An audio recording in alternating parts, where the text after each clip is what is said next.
चुनाव प्रचार में भी रहते हैं। इसको ये नहीं कहा जा सकता कि चुनाव प्रचार में क्यों गए, लेकिन सिर्फ और सिर्फ चुनाव प्रचार में गए, ये निश्चित रूप से क्वेश्चन मार्क है। वर्तमान में हमारी जो सबसे बड़ी निधि है, उत्तराखंड की जो प्रतिष्ठा है, वो प्रतिष्ठा पूरे देश में उस पर आँच आ रही है। यहाँ तमाम देश का यात्री आता है और यात्री अपने साथ यहाँ से दुखद अनुभव लेके वापस जाकर जो नेगेटिव प्रचार हमारे प्रदेश का करेगा, वो हमारी बहुत बड़ी क्षति है।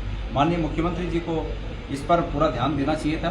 चुनाव प्रचार बाद की बात है, चुनाव प्रचार भी करना चाहिए। वो नेता है तो चुनाव प्रचार उनकी पार्टी की उनसे उम्मीद होगी, चुनाव प्रचार भी करें, लेकिन उनकी पहली प्राथमिकता उत्तराखंड होना चाहिए, जो कि परिलक्षित नहीं होगा। आपको याद होगा, मैं भी हरियाणा में चुनाव प्रचार में था, तब तक पता चला कि बेरोकाल में आपदा आई है, वहाँ बादल फट गया।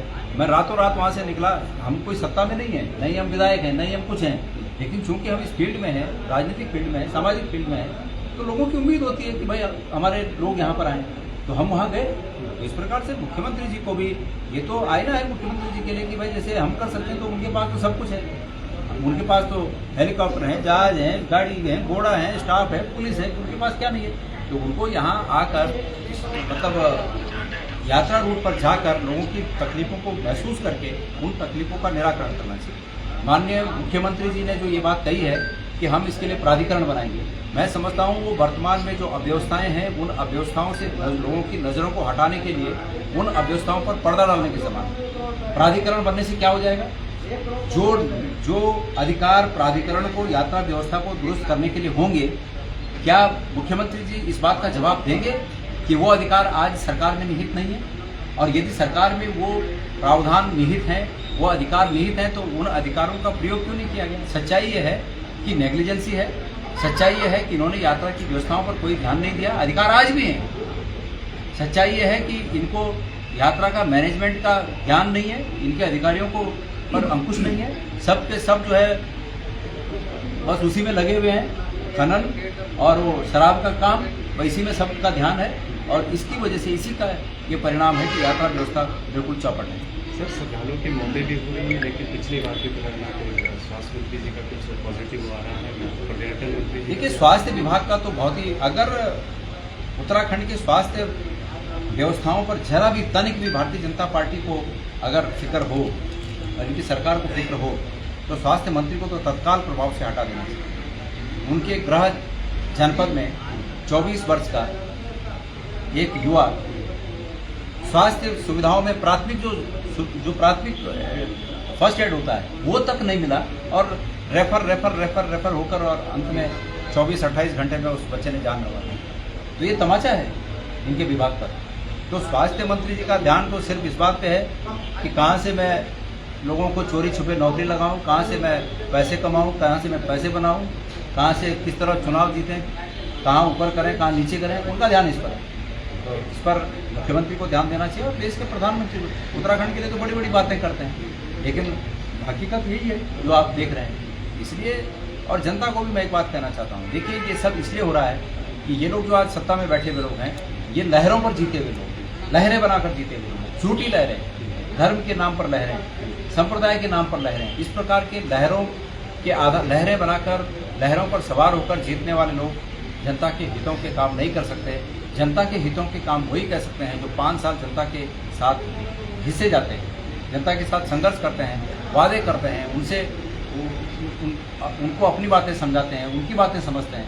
जो जब वो लोग सत्ता में आते हैं, वो जनता के काम करते हैं, ये जनता को भी समझना पड़ेगा। सर, 4 तारीख को मतगणना है, आपकी तरफ से क्या कुछ तैयारियाँ हैं, क्या कुछ जिम्मेदारियाँ? हमारी तरफ से भाई तैयारियाँ होती हैं जिला प्रशासन की, चुनाव आयोग की। चुनाव आयोग अपनी तैयारी कर रहा है, हमने एजेंट तैयार कर दिए हैं, हमारे एजेंट मुस्तैद हैं। हम लोग मतगणना स्थल पर जाएंगे और जो होता ही है वो हमारी भी अपनी तरफ से पूरी तैयारी है। सर, 5 सीटों पर क्या लग रहा है? मुझे लग रहा है कि जिस प्रकार से भारतीय जनता पार्टी ये मान रही थी कि उत्तराखंड उनके लिए रेड कारपेट बिछा हुआ है, वो आए और जनता उनके स्वागत के लिए खड़ी है। ये एहसास उन्हें चुनाव के दौरान हो गया होगा कि बात ऐसी नहीं है, जनता उनके सामने प्रश्न पूछने के लिए खड़ी है। और इसका ये जो मैं कह रहा हूँ, ये काउंटिंग में परिलक्षित होगा, ये रिजल्ट में परिलक्षित होगा। मेरा मानना है कि उत्तराखंड में जो भारतीय जनता पार्टी एक तरफा चुनाव मान रही थी, ऐसा नहीं है, कांटे का मुकाबला है।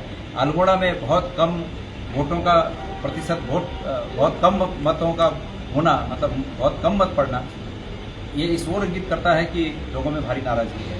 ओवरऑल उत्तराखंड में वोटों का प्रतिशत पिछली बार की तुलना में गिरना, ये माना जा सकता है कि जो जिस बात के लिए भारतीय जनता पार्टी कहते थे कि मोदी मैजिक, वो मोदी मैजिक बहुत ही रसातल की ओर जाता हुआ प्रतीत हो रहा है। तो कांटे का मुकाबला सभी सीटों पर है और मेरा विश्वास है कि कांग्रेस सब सीटों पर चुनाव लड़ेगी। ऊर्जा प्रदेश होने के बावजूद भी राज्य में लंबे लंबे पावर कट लग रहे हैं। सरकार ने जो वायदा किया, देखिए मेरी बात सुनिए, मैंने अभी किसी पत्रकार भाई को कहा और मैं आप इस बात को रिपीट करता हूँ, सरकार को साल भर के प्रोग्राम सरकार के पास नहीं है। सरकार के पास ये बात नहीं है, इनके जहन में ये बात नहीं है कि मार्च शुरू होते ही जंगलों में आग लगने लगती है, तो उसके लिए क्या तैयारी होनी चाहिए, नहीं। इनके पास ये तैयारी नहीं है कि बरसात आते आपदा आती है, उसके लिए एसडीआरएफ, एनडीआरएफ और तमाम पुलिस विभाग या अन्य स्थानीय स्तर पर जिला प्रशासन के पास क्या क्या व्यवस्थाएं पहले से की जानी चाहिए, कोई सोच नहीं है। इनके पास ये बात नहीं है कि गर्मी आती है तो जिन इलाकों में गर्मी ज़्यादा पड़ती है, जैसे तराई में, कम ऊंचाई वाले इलाकों में उत्तराखंड में, और शहरों में यहाँ पर जैसे देहरादून है, हल्द्वानी है, कोटद्वार है, ऐसे रुड़की है, हरिद्वार है, इन जगहों पर, उधम सिंह नगर है, इन जगहों पर गर्मी ज़्यादा पड़ती है तो बिजली की खपत ज़्यादा होती है, तो उसके लिए हमें क्या व्यवस्था करनी है, ये नहीं है। ये इसलिए नहीं है कि साल भर इनका ध्यान खनन में और शराब के दारू के ठेके खोलने में, साल भर ध्यान इसी में रहता है, क्योंकि इसमें ये संलिप्त हैं, इन धंधों में संलिप्त हैं, इनसे इनकी निजी रूप में आर्थिक सेहत और अपनी सेहत को सुधारने में लगे हुए हैं। इसलिए प्रदेश की दिक्कतों का किसी को पता ही नहीं, तो ये इसी का परिणाम है कि सब तरफ अव्यवस्थाएं फैली।